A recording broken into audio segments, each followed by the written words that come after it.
A top-load washer may not be cleaning clothes effectively due to a couple of common issues.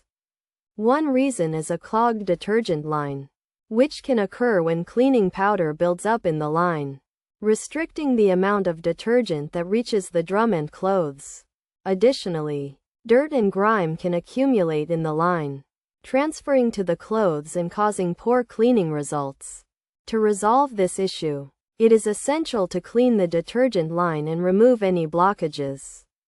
Following the manufacturer's instructions, using excessive detergent can lead to buildup in the tray and line, so it is crucial to use the recommended amount. Another reason for poor cleaning performance is overloading the washing machine. When the machine is too full, it limits the space for clothes to move freely, preventing them from getting clean. Overloading can also cause the drive belt to snap, resulting in the machine stopping mid-cycle. To avoid this, it is recommended to load the machine to only 3/4 of its capacity. If there are too many clothes, it is better to do multiple loads rather than overloading the machine.